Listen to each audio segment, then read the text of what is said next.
Jack is a great guy. He's written a fantastic book. Everybody's talking about it. Go get it.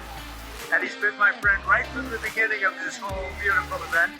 And we're going to turn it around and make our country great again. Amen.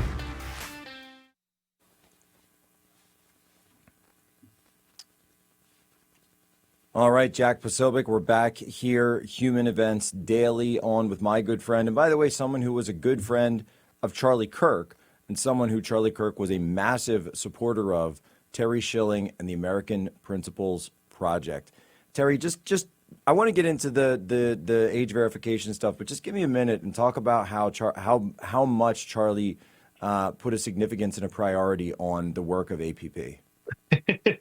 Well, thanks so much, Jack. And you're right. He was a very good supporter of ours, and he was a very good friend. I went after he passed away. It was just my whole family. We were all distraught, and I was going back through our text messages because we had just been going back and forth about, we were debating about Mary, it's interesting because when we were on the Lincoln Fellowship together at Claremont. And I remember at the time, this is 2021, when he got accepted and it was announced. But I remember finding out that he was accepted. And I remember being kind of like puzzled, right? Because Claremont is very much not libertarian. And Charlie at the time kind of had like this libertarian brand, although he was transitioning. And I remember going to Matthew Peterson at Claremont and saying like, hey, like, what's up with picking Charlie? Like, he's a libertarian. And Matt does this thing with his furrowed brow. And he goes, actually, Charlie's kind of gotten based. You might want to check him out. And so I went into that fellowship with him, like totally open-minded, but skeptical because of all the hype around him. But I was blown away, Jack, by how powerful and how smart and how good he was. When I told him, you do the introductions section at Claremont, and I told the room that, I'm president of American Principles Project and we're building the NRA for Families. He was like not paying attention. Then he heard NRA for Families and his eyes like lit up, and he looked at me, and then afterwards he beelined it to me and said, we have to do this for the family. It's the most important institution. And he said, this is exactly what the country needs. I want to help you whatever way I can. Jack, he gave me a free booth at AmFest that year. He had me on the main stage to talk about what we were doing at APP. He was constantly checking in with me to see how the movement was going, what we needed at APP. We would talk a lot of times about how to get to certain donors together. He was just an all-around, he never asked me for a dime. You know what I mean? And I think of like people like you, like Steve Bannon, like Charlie, who do all this work to help people, and you never ask people for a penny to do it. And so I'm just so grateful for Charlie and his legacy. I can't wait to see what Turning Point and Erica and you and all those guys do with Turning Point. I hope to be a major part of it because I think it's clear that what happened to Charlie happened because of the difference, the huge difference that he was making for. No, that's right. And guys, are we getting that? Oh wait, I think we still have Terry.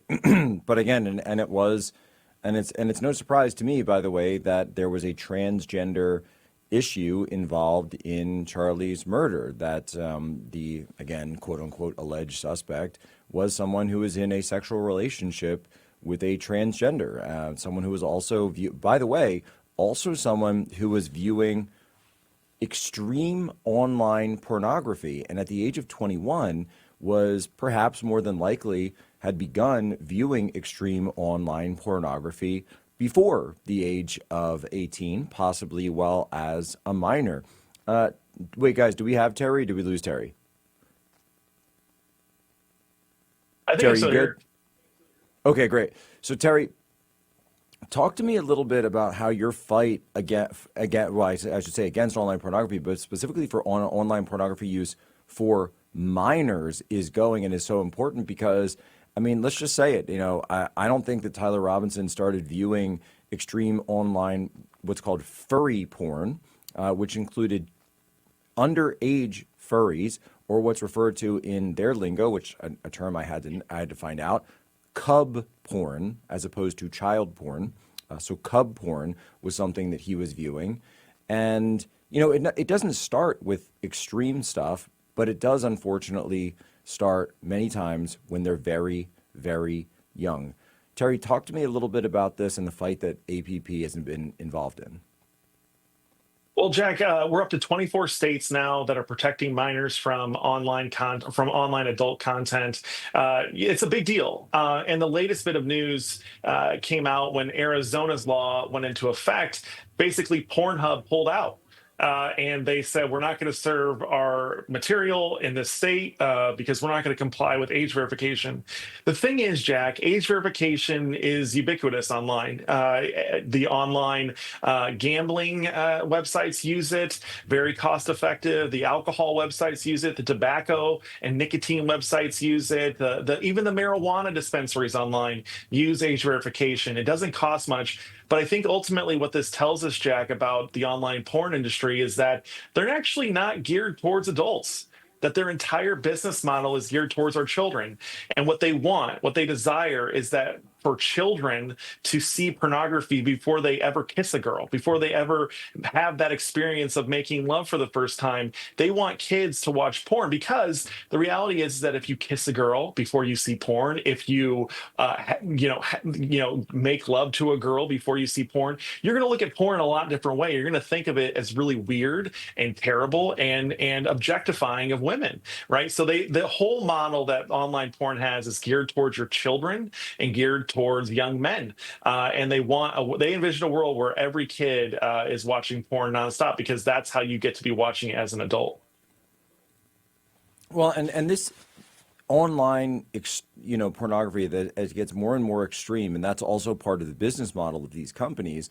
That's why, by the way, when age verification laws get passed, Pornhub and it's so obvious they're targeting minors because when the age verification laws get passed, they don't sit there and continue their business. No, they leave and they shut down in the entire state and go on. That's an obvious recognition and acknowledgement that they're showing this stuff to people who are very young. But unfortunately, we've seen this sliding scale where they start with, I don't want to say like, normal pornography, quote unquote, but I'm just going to say that it starts with, lower level stuff, and that it becomes more and more extreme as you go. And I'm just gonna say it. It seems to me that online pornography played a role in the extreme radicalization of Tyler Robinson before he went up on that roof and shot Charlie Kirk. No, Jack, that's exactly right. The reality is that most young boys start off with porn just looking at naked women. Right, that's where they start, but it progresses, and what we know is that early pornography use almost always leads to erectile dysfunction, right? Any of your viewers, if you're in the 30-year age range, between 30 and 40, you're in your 20s, you might notice that you get ads for Hims and for Roe, which are erectile dysfunction medications. Why is that, right? Erectile dysfunction for almost all of human history has been an old man's disease. But the reality is that pornography causes that. And these erectile dysfunction companies like Hims and like Roe, they know that. And so they all have this vested interest. Jack, I think the thing that's terrible about the America that we find ourselves in is that the left has all of these industries that profit off of our dysfunction, that profit off of institutionalizing sin and chaos and disorder and the objectification of our fellow man. And then they use those profits to build more industries like the erectile dysfunction industry. And then they use that all to get more customers, to reach more children, to get more people hooked on porn. The reality is that the porn doesn't just impact our erectile dysfunction, it impacts all of sexuality. And I know that from talking to social workers who work with children who've been sexually abused. And they told me something harrowing, that around the late 1990s and 2000s, the social workers started noticing that children were being abused in much different ways that prior to online porn. And they can go more into details, but it's absolutely atrocious. Porn impacts every single aspect of our society. Getting ideas from what they're seeing online. This is what we're up against, folks. This is what we're fighting against. And this played a role. I'm just going to say it. This played a role in the murder of our friend, Charlie Kirk.